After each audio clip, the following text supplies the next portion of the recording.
Everyone এয়া জলফাই আচাৰ বনাব লৈছোঁ। পানীখিনি গৰম দিছোঁ।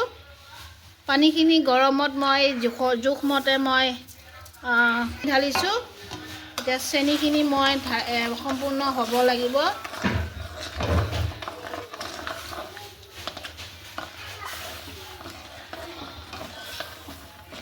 সম্পূৰ্ণ মিল হোৱাৰ পিছত মিলাই যোৱাৰ পিছত নাইকিয়া হৈ যাব লাগিব চেনিকণ।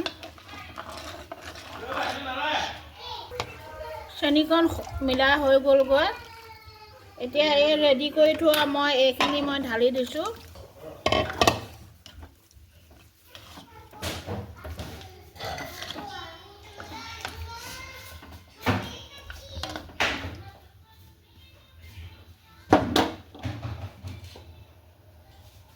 ইয়াত মই মছলা এড কৰি থৈছোঁ। এইখিনি মই আগতীয়াকৈ ভাজিয়ে থৈ দিছিলোঁ। এয়া গুড়ামুড়ি, জিৰা 2 চামুচ দিছোঁ মই। এয়া এটা চিকেন মছলা এয়া দি দিলোঁ। এইটো গোটেইখিনি মিলোৱা হয়, পাঁচফোৰণৰ পৰা ধৰি গোটেইখিনি আটাইখিনি ইয়াত আছে। এইকাৰণে মই ইয়াত এড কৰি দিছোঁ। আৰু এইখিনি জিৰা হয়, জিৰা ঢালি দিছোঁ।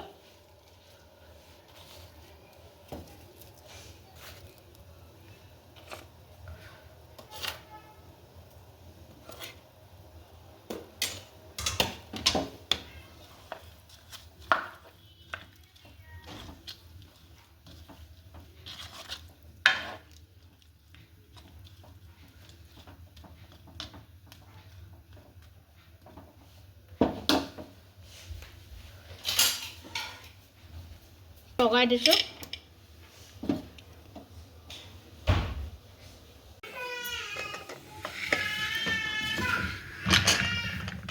সো এভৰিৱান একদম ইজিলি প্ৰচেছ হয়।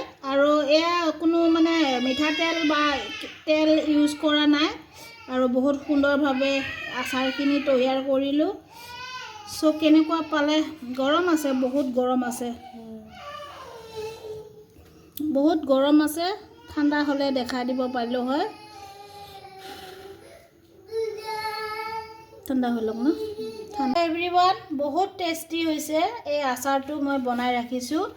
আৰু অকল খালি মই ইয়াতে চেনি ঢালিছোঁ, মিষ্টি ঢালিছোঁ। আৰু বহুত সুন্দৰভাৱে হৈছে। মানে এতিয়া বহুত টেষ্টি, বহুত টেষ্টি। সো সকলোৱে মোৰ নিচিনা বনাই পেলাই ট্ৰাই কৰিবচোন গাইজ। এটা ঠাণ্ডাৰ দিনত আচাৰটো বহুত প্ৰয়োজন, খাই ভাল লাগে। এতিয়া পুৰিৰ লগত কিবাৰ লগত খাব পাৰিব। আৰু এনেকুৱা টেষ্টি হৈছে আৰু কি ক'ম আৰু আপোনালোকক। বহুত ভাল লাগিছে। গুড।